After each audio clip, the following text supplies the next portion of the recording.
So hello everybody, we are going to talk about open science and why it's good for science and good for society. Of course, I can't explain what open science is in a few minutes, so let's start with an example. Do you recognize him? Sir Tim Berners-Lee, who invented the HTTP protocol, which is a very nice example of open science in practice, because the HTTP protocol was born at CERN like an internal tool for internal exchange of documents among working groups at CERN. And then CERN decided to open it up to society. So open science, in a word, means sharing research results with the whole society for the benefit of the whole society. And why is that? Because nowadays scientific communication has a bit of problem. Scientists should be solving problems, not struggling to access journals. It takes an average of 15 clicks for a researcher to find and access a journal article. This time could be much better spent. And think about Zika, about Ebola. The Wellcome Trust for call recently for open access to all Ebola-related journal articles. And this tweet is really, it's ridiculous that research continues to be inaccessible and the community has to plead to share it when a crisis arises. Accessibility without barrier or restriction should be the norm. Because nowadays scholarly communication means paying commercial publishers to lock up our content and to pay a lot of money. 24 hours of access, $54. We spend an average of $8 billion in subscriptions every year, which means 1/3 of the total global research budget on publishing and communicating results that 99% of people cannot access. Does it make sense? In an environment in which you write the papers, you review the papers for free, so why should you pay to read them? And in this context, Elsevier, which is one of the most prestigious commercial publishers, has a net gain of 38%, which means that out of 1 million of public funds, because please remind that research is funded by public money, goes directly, the 38% of 1 million goes directly into the pockets of private investors. It's the smartest business model ever. Have all of your products and services performed for free by researchers and then sell it back to them with an unholy markup. Try describing the model to a non-researcher and they mock us for falling for it. At least, does it work? We have an average publication time of 18 months. Does it make sense in the era of internet? In my opinion, no. We have a huge reproducibility crisis. We have a huge growth in retractions due to data fabrication or falsification, and with a strong correlation to the prestige of the journal. And why? Because we are obsessed by research. And as you read here, when a measure becomes a target, it ceases to be a good measure, which is the impact factor of the journal. And we have an increasing rate in self-citation, 179%. Is it science? In my opinion, no. Or, to put it in another way, the scientific system as we know it is pretty screwed up. So what about a different landscape? Let's hear some inspiring words by Neelie Kroes. She used to be the Vice President of the European Commission. The best thing about internet is that it's open. In every field, it lets us share and innovate. In science, openness is essential. Open science doesn't mean ignoring economic reality. Of course, we need business models to be sustainable, but that doesn't mean we have to carry on doing things the way they have always been done. So, wherever you sit in the value chain, whether you are a researcher or an investor or a policymaker, my message is clear.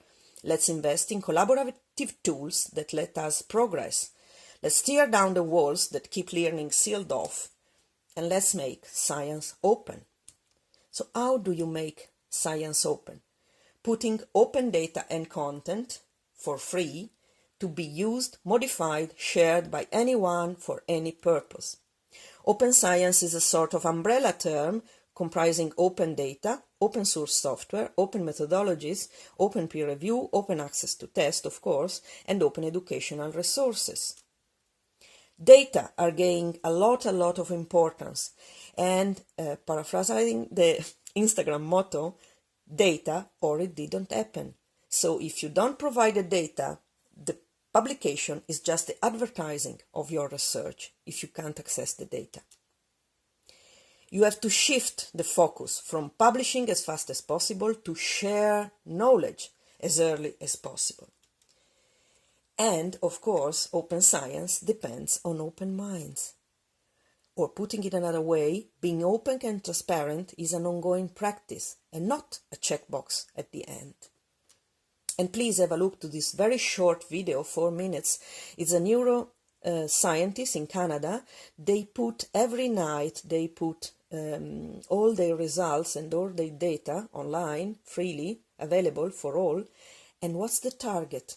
Because together we can find a solution to neurodegenerative diseases before. And that's a very short video talking about the importance and the potential of text and data mining if you have texts and data free. What is open science? It's endeavoring to preserve the rights of others to reach independent conclusions about your data and work, which, in my opinion, is a very significant definition of open science. And how do you get open science? Open output plus open infrastructure, but if you don't have the cultural change, meaning in evaluation and in research behavior, you get zero. So have a look at the open science principles: inclusivity, equality, accountability, freedom, fairness, and to the technical one: rigor, transparency, reproducibility, FAIR, which is an acronym used for data, meaning findable, accessible, interoperable, and reusable. They are just the principle of good science. So open science is just good science, or, put in another way, the opposite of open science isn't closed science, it's bad science. You can make your workflow open if you are a researcher. You have tools to open up any step of your workflow, from the code to pre-registering your research, to sharing data, sharing notebooks, sharing protocols and workflow, using open peer review, publishing open access, using open licenses. And the important message is that to support open science, you don't have to agree with a practice or the whole messy bulk of it. Share your papers openly, version your code, cite your datasets, use open source software, blog. Small steps can make a big difference. And here you have a call. Here you see Erin McKiernan, who is one of the most important open science advocate in the world. Open in order to increase access to education, to stimulate innovation, to accelerate discovery, facilitate collaboration, exchange knowledge, encourage citizen science, improve reproducibility, and which, in my opinion, is the most important, increase diversity of perspectives on your data or on your text. And what about the European Commission? Open science is defined a core strategy, and the motto in Horizon 2020 and for all the funded research in Europe is as open as possible, as close as necessary. And why? Because open science is about making sure that science serves innovation and growth, as Commissioner Moedas always reminds us. And Jean-Claude Burgelman told us 2018 is the year of no return in open science. You know that in November, the European Open Science Cloud will be launched, the EOSC. And EOSCI is a virtual environment in which data providers, service providers, and innovators can meet.